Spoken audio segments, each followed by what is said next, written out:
If you keep thinking and acting like the average agent, you're going to stay stuck like one. On this episode, I'm going to teach you how to make the CEO shift, go from thinking like an average agent who's burned out and stressed out with, business that goes up, business that goes down, and switch to a business owner with scale and leverage and the ability to create and generate sales without you personally being involved. It takes a mindset shift. You have to make different decisions. I'm going to break down exactly how to make that shift for yourself right now. Let's go.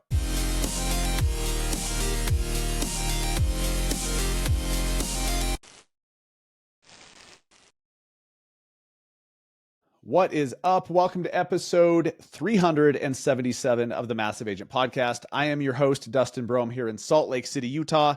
Today, we're talking about the CEO shift, how to stop thinking like every agent and start thinking like an actual business owner. All right.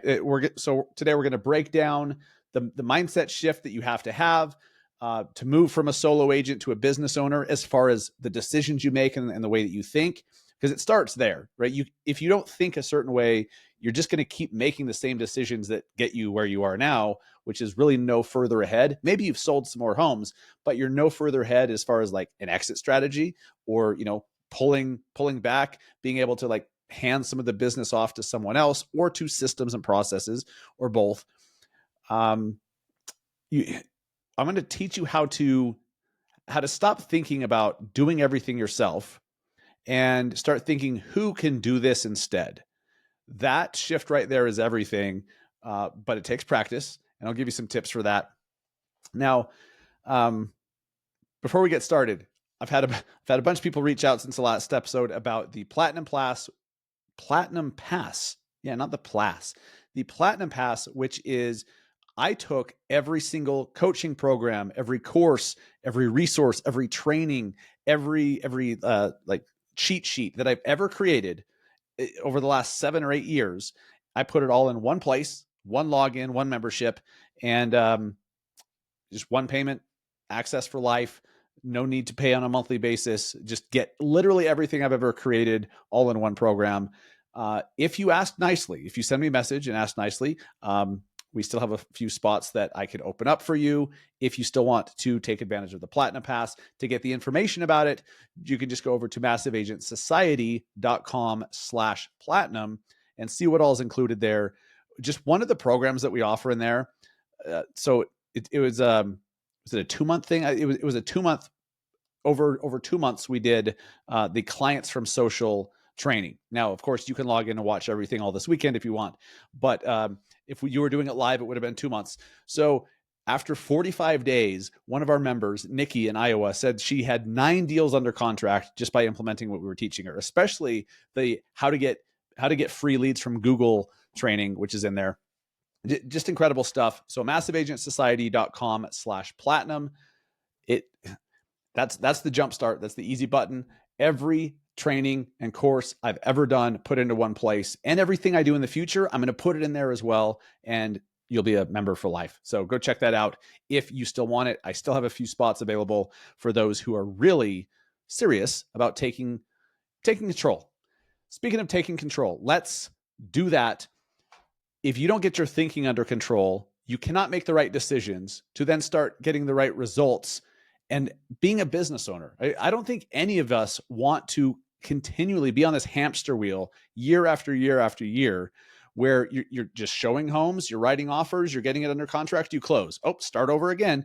Get a client, write offers, open doors, get it under contract, negotiate inspection, close it, do it again. And same thing on the listing side. If it's just constant, you don't have a business. You have a potentially high-paying job, which is great, and you have some flexibility to set your own schedule, which for most of us is better than being an employee at Walgreens or something or Chase Bank. But you're not a business owner if you can't step away from the business for a few weeks or a month at a time and still have everything functioning and still have sales happen and still have offers made and client serviced. You don't have a business. You have a job. So we've got to take all that stuff off of your plate and put it on the plate of other people with systems and processes so that it all happens automatically. And then you can scale the hell out of it. So to start, okay, the mindset shift required every time you got to be conscious with this. Like, this is something that's going to take time, because most of us, we're so used to just doing everything ourselves. Like, oh, this has to be done. I'm going to do it, because you're an action taker and you jump on it and you get it done. Look, that's a great quality to have, but it's also one that will keep you stuck forever if you can't learn to let go and to push and to have other people do some stuff. So right now, today, if you're working on something, and then the thing you're going to work on next, and then the thing you're going to work on after that, ask yourself, do I personally need to do this? Is this something that I must do? Or is it something I could have somebody else do? I'm not saying that you must hire it out today, but you need to start thinking about it that way. Is this something I have to do? Should I be spending my time doing this? Or does it make more sense to hire someone or to outsource this to someone else who's better at it, and they can focus on it because that's their sole job? Do you need to do it yourself, or can someone else do it on your behalf? And even start asking, does this have to be done at all? There's a lot of crap we do as agents that is just busy work. We're spinning our wheels. It doesn't really do anything for us. So even question, should it be done in the first place? If so, by who? That will start you exercising your thinking to thinking like a CEO. So a business owner versus a solo agent, a solo agent who's doing everything, wearing all the hats, which is fine to start there. We all start there. Totally fine. But if you want more, if you want a life where you have freedom, you have leverage, you have flexibility, you want to take a month off and take your family to Europe, but still have sales closing, still have income coming in, still have your bank account increase during that time, you have to start operating like a business owner. And a business owner builds a machine that generates deals even when you're not personally involved. That's what we're building here. We're trying to build a machine that generates business, generates sales, even though you're not personally involved. You may not even know the clients. You may not even know that a meeting happened, but that's the goal when you have a business, is to have all that happening for the company. A business owner, as opposed to a solo agent, has predictable, repeatable income, because you've built systems, you built teams, and you built leverage.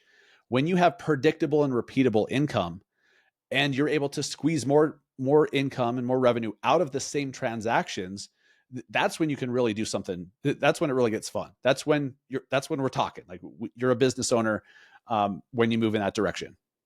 So let's talk about the habits, the decisions, and the systems that separate successful team leaders or business owners in real estate from agents who are just stuck on that transaction treadmill. I don't know about you, but I was stuck on the transaction treadmill for 8 or 9 years.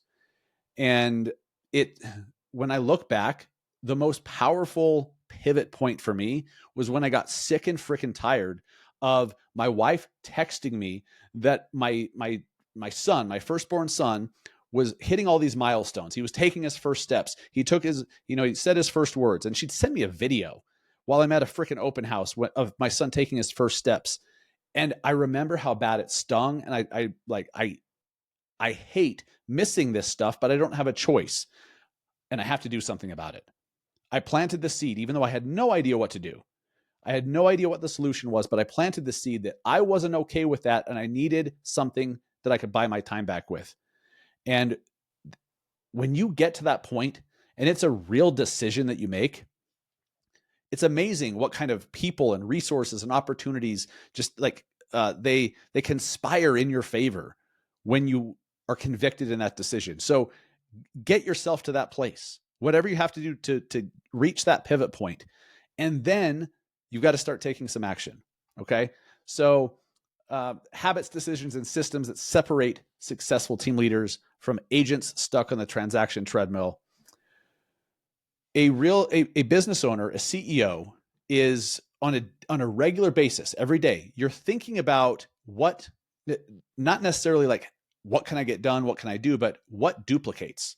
How can I create a system? How can I create a process? How can I build something to where this thing that needs to happen just continues to get done?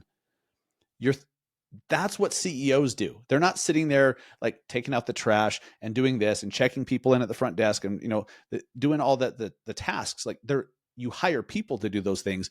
The CEO sits back and thinks, okay, what direction do we want to go in? What do we need to build? What kind of projects will make this next step in our business possible? So successful business owners focus on building leverage. Okay? And here's how systems and processes are key. But for most of you, the biggest leaps forward that you're going to make as a real estate business owner is by hiring great people. You can't have a real estate business without having other people working for you, working on behalf of the business. So one mistake that I see agents make all the time as they start this process is you wait too long to hire, or you wait too long to delegate until you're drowning. And then you're desperate, and it causes you to make bad decisions. Like, I remember the first real estate transaction I was ever involved in. My parents and I bought a house to flip. We had an agent who completely overvalued the thing, so we couldn't sell it and make a profit. So we're like, shit. We ended up keeping it as a rental, and it cash flowed really well. We were making gross cash flow about $600 a month, and which was fantastic. And but I remember we're like, oh, we have a mortgage payment coming up. We've got to get somebody in here. And because of that desperation, like we should have just taken our time, but we hurried ourselves. We found a tenant who was not right. They did not take good care of the property. They were just, we thought that they were okay, but we were in a hurry. We were desperate. We made a bad decision and picked a bad tenant who ended up costing us a ton of money because we had to do a ton of rehab to the place after they moved out. They were not clean people, is what I'll say. They were just not clean people. So if you wait until you're desperate, you're going to make bad decisions. You can't think clearly. You can't come from a position of strength. So don't wait until you're too busy and too overwhelmed to delegate and hire.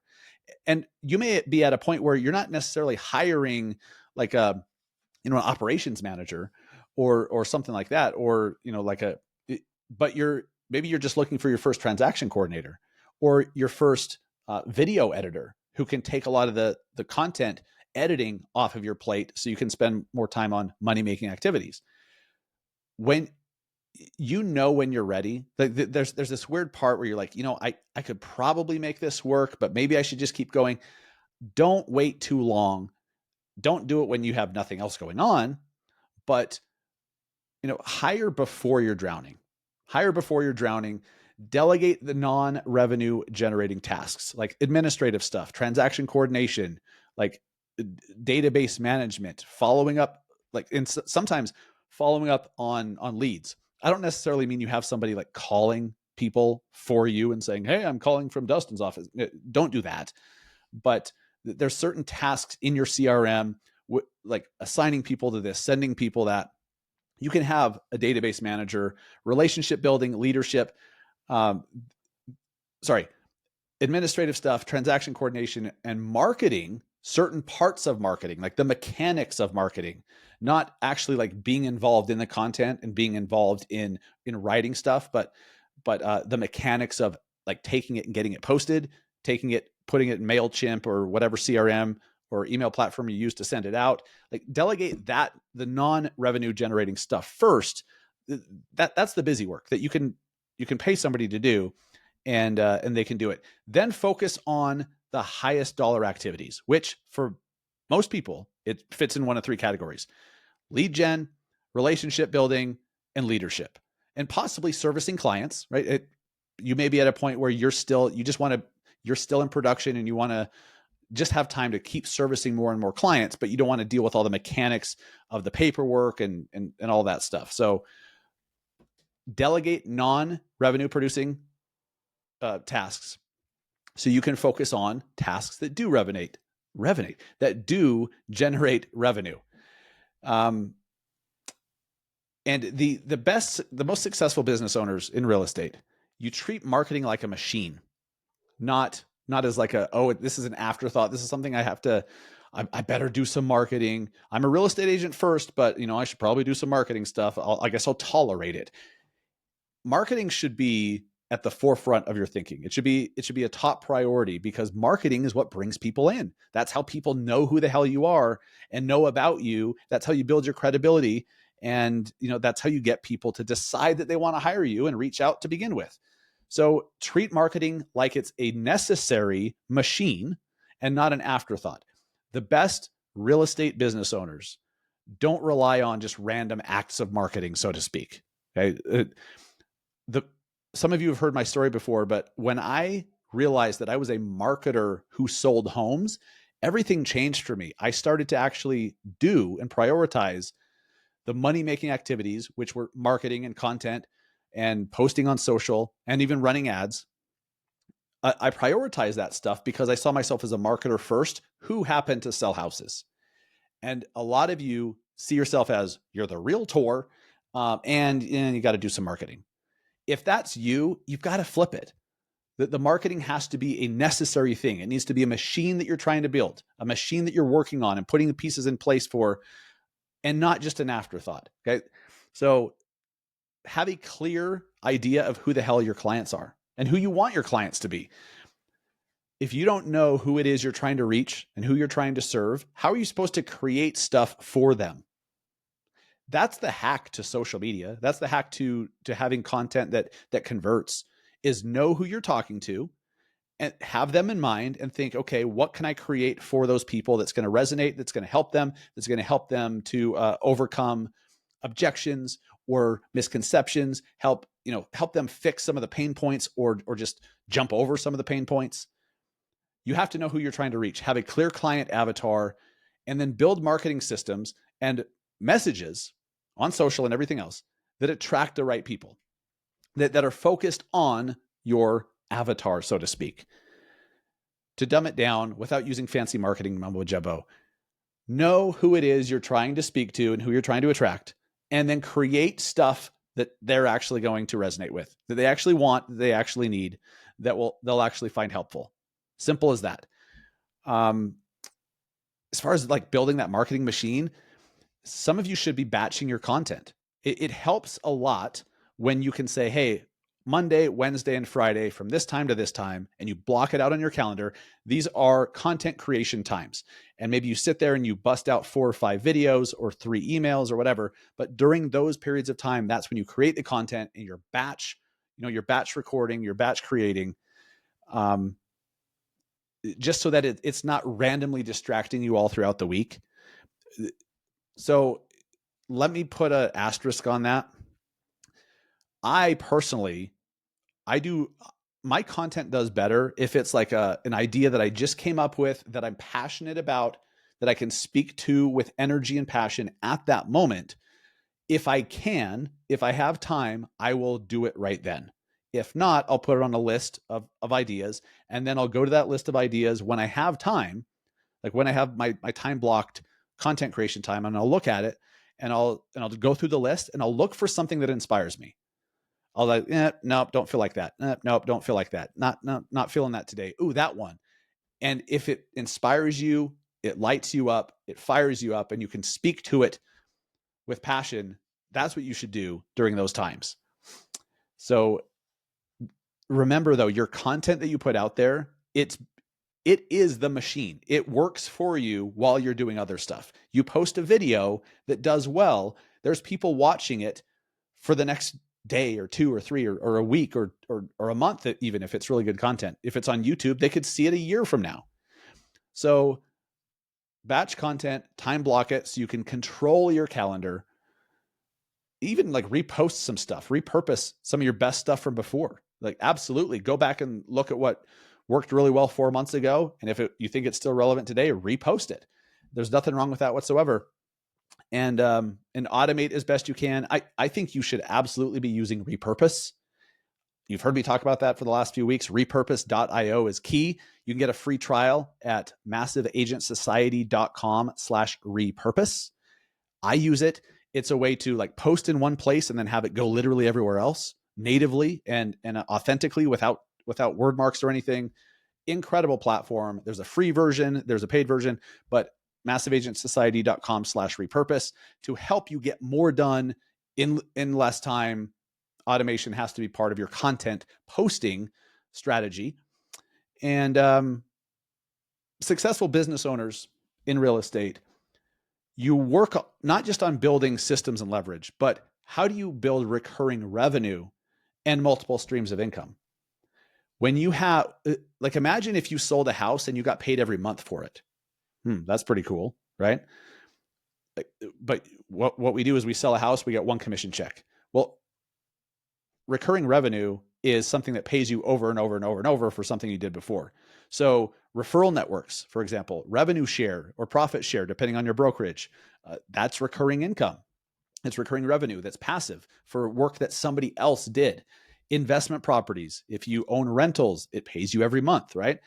Title and mortgage partnerships, coaching, selling your expertise. These are all options. You've heard me talk about, all the different ways you can make money as an agent outside of just commission, but start thinking about how can you squeeze more money out of each transaction? How can you monetize the vendor referrals that you give out there? These are all things that we teach in the 12-week business accelerator. But like, if you're giving all this business to a contractor or a roofing company or a plumber, like, just ask that, hey, I want a little piece back. And as long as you are disclosing it properly and there's paperwork involved and proper disclosure, like, it's totally fine. Not every vendor is going to be down with it, but some will. And that's a great way to squeeze more revenue out of the work you're already doing. You also need to, as far as flipping the mindset, when you're in the trenches, it's so easy to focus on what's happening this month or what's happening in the immediate future.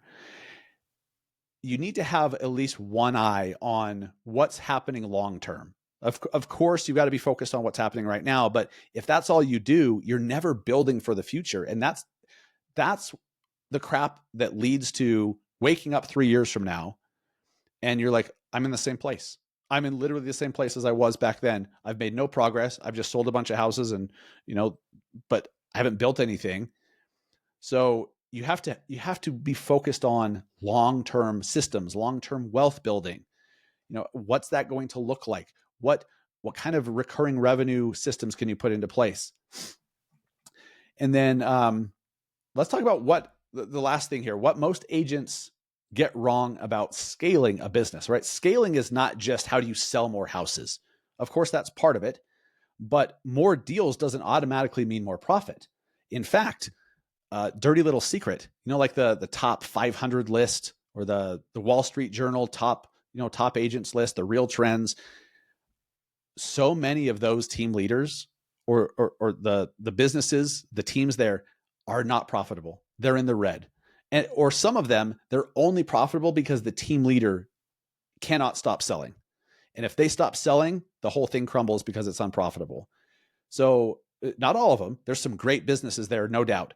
But more deals, more closings does not automatically mean more profit. Because sometimes if you're spending too much on leads or Zillow or whatever, or referral fees even, depending on the situation, your expenses could just outpace how much more money you're making in revenue. And pretty soon, like, your profit margin is shrinking as you sell more houses. Not all the time, but it's just understand more deals does not automatically mean more profit. If every new deal requires more of your time, you haven't actually scaled. You've just made yourself busier. So think about that. Look at everything you have coming up. And if you want to get 10 more deals or 100 more deals, if each one of those is just going to require more of your time, you don't have scale yet. Okay? True scale means making more without working more, or ideally working less. You're making more and working less. That's what true scale means. So the first hire is critical. Most agents wait too long. Okay? Most agents think that your first hire should be another agent.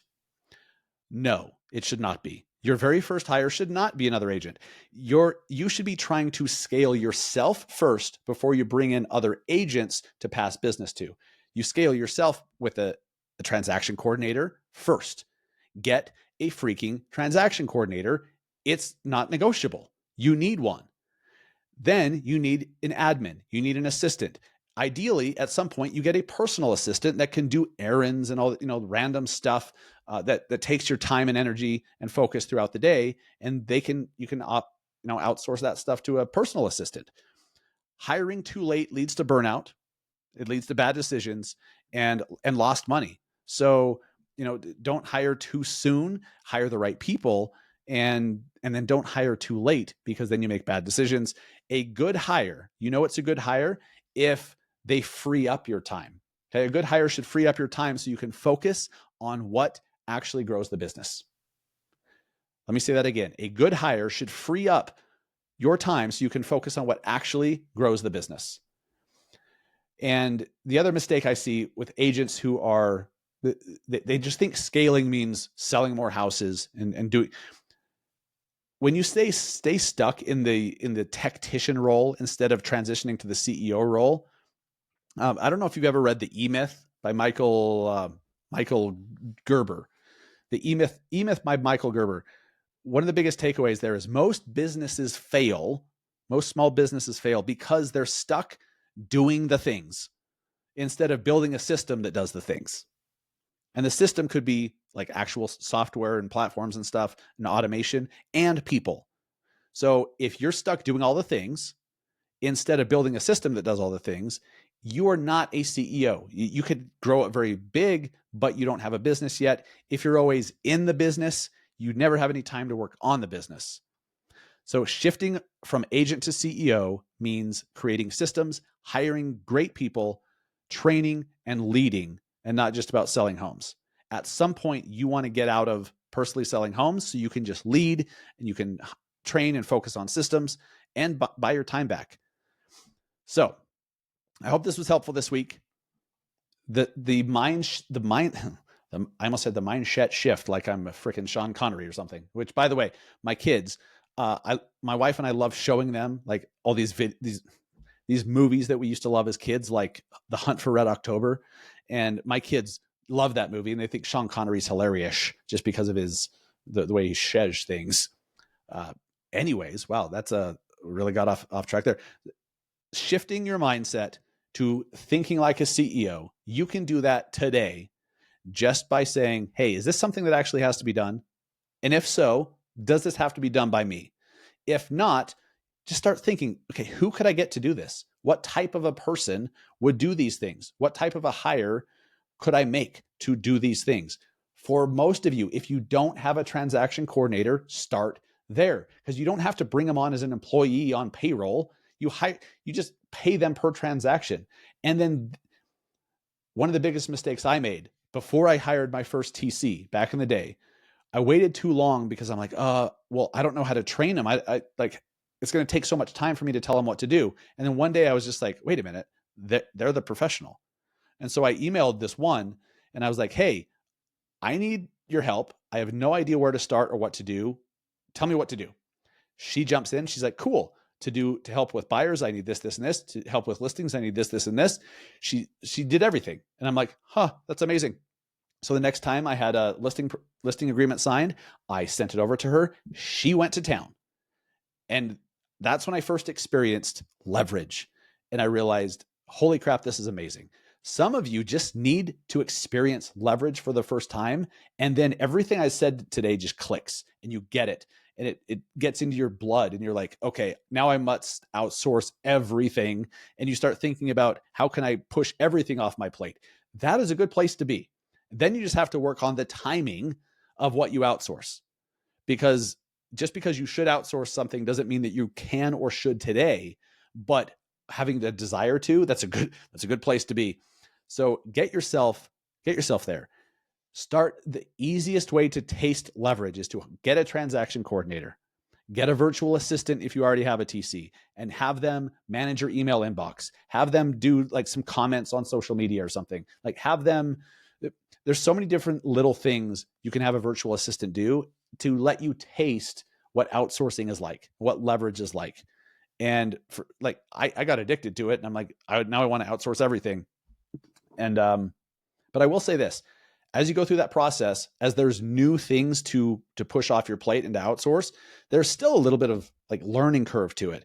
Like, for example, I just hired a videographer full time and he came over the other day and I'm like, awesome. What the hell do we do now? And like, I struggled. I'm like, I know I should have you do something, but like, I was just drawing a blank. Well, now like I have a whole list of stuff. We're getting better. But that part for me, because I had never had someone coming to me and saying, hey, let's record this video. That's always been on me. And now I have that. There's just a little learning curve to it. That's okay. That's normal. Like there's a weirdness and there's a sloppiness to some of this that you just have to endure. There's no other way around it. So start thinking about your CEO mentality. Start planting those seeds today. Ask yourself the question, do you need to do that work? If so, do you need to do it? If not, who can do it? Who can you hire to do it? What type of person, what type of hire do you need to make to handle that stuff? And for most of you, it starts with a transaction coordinator. Freaking do it. You'll be so pissed that you waited this long. I'm telling you, you just will. So I appreciate you listening. If you found value in this episode, please share it with somebody, share it with an agent friend, share it with your team leader, share it with your broker, share it with other agents in your brokerage. Let others hear this and have the same epiphanies and experience that you did. Thank you so much for listening. I appreciate it. If you have not yet, please go to Apple or Spotify, wherever you listen to this podcast, leave me a review. Just go put the number of stars to rate it. And if you would, take it a step further, write it in a few words, tell me what you like about the show, why you're listening. And I feed off that. I love getting that feedback. Otherwise podcasting is kind of lonely. I'm speaking to a camera lens right now. I put it on the internet. And if I don't get feedback, I'm like, does anybody even hear that? Does anybody care? So give me some feedback in a review on Spotify or Apple. And it helps the podcast out because more reviews, the podcast platforms show that to more relevant people. It helps us grow the audience. All is good. Thank you so much for listening. I'll see you guys next week. Have a great weekend. Take care.